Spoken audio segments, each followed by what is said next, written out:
During Pontiac's early years, it solidified a reputation of being a car for older drivers. Generally, Pontiac was known for building reliable, conventional, and sturdy cars for buyers who wanted a car more upscale than a Chevrolet, but not as fancy as a Buick or a Cadillac. Pontiacs back then didn't appeal to younger buyers or buyers who wanted an upscale car. In other words, owning a Pontiac then was not for prestige, but for functionality. It was the perfect middle America family car. This all changed in 1955 when Pontiac would make a bold move that would be the catalyst for not only changing its image, but its purpose. A decade later, Pontiac would become the car brand that younger car enthusiasts wanted to buy. This monumental event was the introduction of Pontiac's Strato-Streak V8 for the 1955 model year. Since the early 1930s, Pontiac had prided itself on its L-head inline 6-cylinder and inline 8-cylinder engines, which had a reputation for reliability and longevity. Pontiac understood by the late 1940s that the straight 8 was a dated engine due to the massive popularity of the more modern overhead valve V8. Pontiac was late debuting its V8, having waited until the 1955 model year to release its first V8 engine. Many automakers had beat Pontiac to the market by several years. Even though Pontiac's Strato-Streak V8 was late getting to the marketplace, it was a phenomenal overhead valve V8 engine.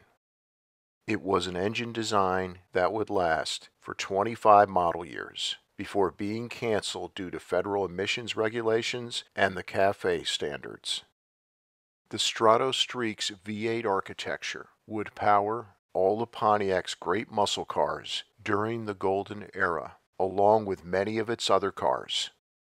Not only was the introduction of the 1955 Strato-Streak V8 a game changer, but it also changed Pontiac's mentality and marked the beginning of Pontiac's bold moves, which would make it GM's de facto performance car division a decade later. Pontiac could have made the Strato-Streak V8 the replacement of its inline 8 and kept its inline 6 in production. This would have been the safe and conventional strategy. However, Pontiac made the bold move of canceling both its inline 8 and inline 6 engines and made its new Strato-Streak V8 mandatory in all its 1955 and 1956 car models, which became a big selling point for these cars. This was something many of the other automakers were too scared to do. In the U.S. market, Pontiac only used the Strato-Streak name for its 1955 to 1956 V8s. The name was dropped starting in 1957. For 1955, the Strato-Streak V8 had 287 cubic inches of displacement and had an engine bore of 3.75 inches and an engine stroke of 3.25 inches. It produced 173 to 200 gross horsepower, depending on configuration. For 1956, Pontiac increased the Strato-Streak V8's bore to 3.94 inches, which bumped up engine displacement to 317 cubic inches. Engine output was 192 to 285 gross horsepower, depending on configuration. The most performance-oriented configuration was the dual 4-barrel carburetor version, which produced a mighty impressive for its day 285 gross horsepower. The Strato-Streak V8 used a very innovative reverse engine cooling system. Unfortunately, this system would only last a few more model years after the Strato-Streak name was retired for 1957. For 1957, Pontiac would increase its V8 stroke to 3.56 inches, which increased engine displacement to 347 cubic inches. The Strato-Streak V8 was the start of real performance under the hood of Pontiac's cars, but it has been forgotten over time, even though it was a reliable, powerful, and an innovative V8 during its short production life.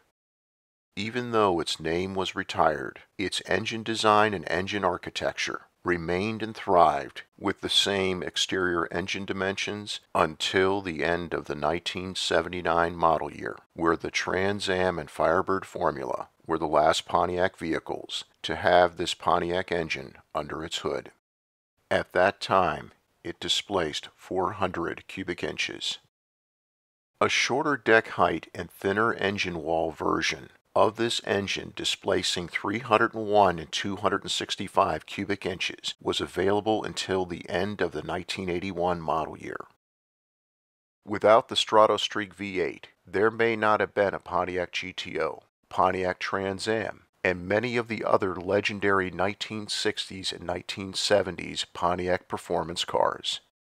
The legendary Pontiac performance engines during this era, which displaced 326, 350, 389, 400, 421, 428, and 455 cubic inches, all had the same architecture, design, and exterior dimensions as the Strato-Streak V8. This is why the Strato-Streak V8 was so important. Thank you so much for your support of this channel. Please subscribe, since your support is the reason this channel is a success. And please make sure to click on the bell icon so that you never miss a new video release.